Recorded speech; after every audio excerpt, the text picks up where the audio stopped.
Hey there, welcome to the course IoT with Raspberry Pi 4. I'm Tejaswini and I'm a part of the instructor team at Makerdemy and I will be your instructor for this course. I am an electronics and communication engineer by education and I am passionate about learning and teaching technology. I enjoy developing and working on IoT based projects and try to keep myself updated with the latest technical skills and technological developments. Section 1. Getting started with Raspberry Pi 4. In the section, we will learn the following topics: Introduction to the course, what is Raspberry Pi 4, hardware overview of the Raspberry Pi 4, setting up the Raspberry Pi 4. Video 1.1 Introduction to the course. In this video, we will cover the following topics: the target audience, the course prerequisites, the learning outcomes, the course roadmap, steps to be followed for a better learning experience, resources for this course. So, who is the target audience? Any developer or engineer who wants to get a hands-on experience in the field of IoT with the Raspberry Pi 4. IoT enthusiasts who wish to strengthen their IoT fundamentals and enhance their skills. Electronics hobbyists who love tinkering with microprocessors like the Raspberry Pi 4 and work on implementing their own IoT-based projects. Anyone with minimal programming experience who is interested in getting started with the world of the Internet of Things.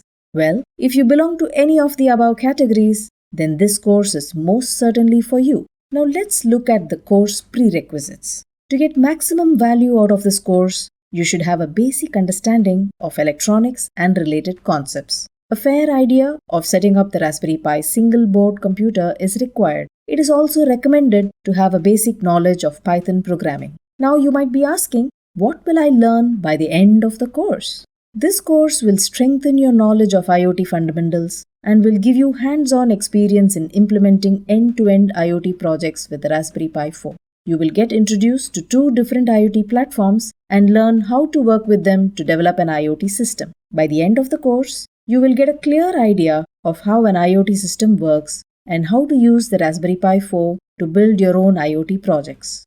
If you complete all sections in the course and the course assignments, you will confidently be able to develop and work on implementing your own IoT solutions. As an instructor, my objective is not just to have you replicate the projects in this course, but to make you confident to design and deploy your own IoT-based projects. At Makerdemy, we want to teach you to fish rather than give you a fish. Let's now have a look at the course roadmap.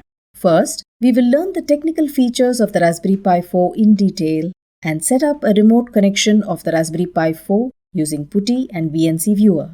Then, we will have an in-depth learning of the fundamental concepts of IoT, such as IoT architecture, data lifecycle, communication, and network protocols used in IoT and related technologies. After that, we will get introduced to the Kayan IoT platform and learn how to work with a sensor and actuator independently using the same. Next, we will develop a home security system with the Kayan platform using PIR sensors and relay modules. We will also learn to set triggers and schedule events for our project. Finally, we will get introduced to the ThinkSpeak IoT platform. We will get an in-depth understanding of how MQTT works in ThinkSpeak. We will implement an end-to-end weather station IoT project in which we can publish data, subscribe to data, and receive notification alerts.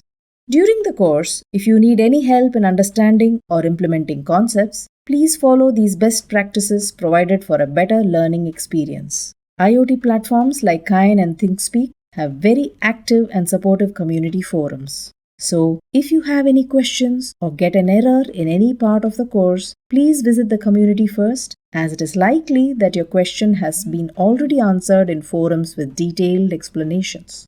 If it still doesn't help, then you can do a quick search in the Q&A of this course. It is likely that your question was asked by someone else and answered by our instructor team already.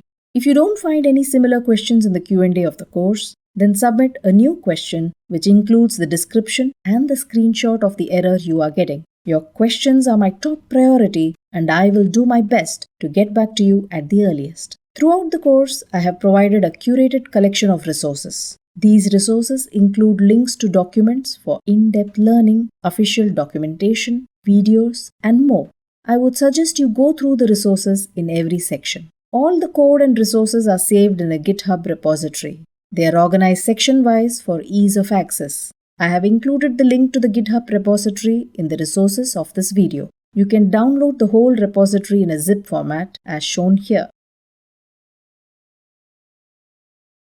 We have also provided the list of components along with the links to buy them in the Bill of Materials document given in the resources of this video.